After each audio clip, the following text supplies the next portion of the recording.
నా పేరు భవానీరామ్. ఈ కథ నా స్వీయ రచన.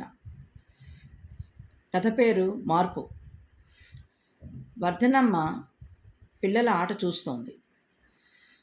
ఆ పిల్లల జట్టులో నుండి ఒక అబ్బాయి వచ్చి ఆవిడ పక్కన కూర్చున్నాడు. ఏమ్మా, ఆట మానేశావు? అడిగింది వర్ధనమ్మ.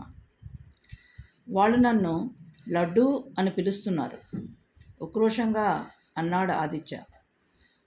ఆటలో అవుట్ అయిన మరో అబ్బాయి ఆదిత్య దగ్గరికి వచ్చి రమ్మని పిలుస్తున్నాడు. వర్ధనమ్మ, మీరు ఆదిత్యని అలా ఎందుకు పిలుస్తున్నారు అని అడిగింది. మా జట్టు నాయకుడు వసంత్, వాడు అలానే పిలుస్తాడు, అందుకే మేము అలాగే పిలుస్తాం అన్నాడు వాడు. ఆదిత్య కొంచెం మెత్తబడి మళ్ళీ ఆటలో చేరాడు. వర్ధనమ్మ వాడి గురించే ఆలోచిస్తోంది. ఇంతలోనే అక్కడ కలకలం. ఆట ఆగిపోయింది. ఒక వికెట్ విరిగిపోయింది. ఎలా ఆట కొనసాగించాలా అని నానా తంటాలు పడుతున్నారు. ఆదిత్య, ఇలా రా, వసంత్ని కూడా పిలువు అంది వర్ధనమ్మ. వసంత్ వచ్చాడు.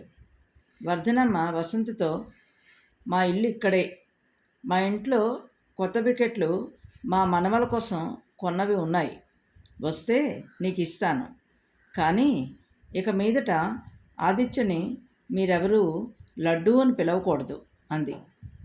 వసంత్, నేను మీ ఇంటికి వస్తా అంటూ ఆవిడతో నడిచాడు.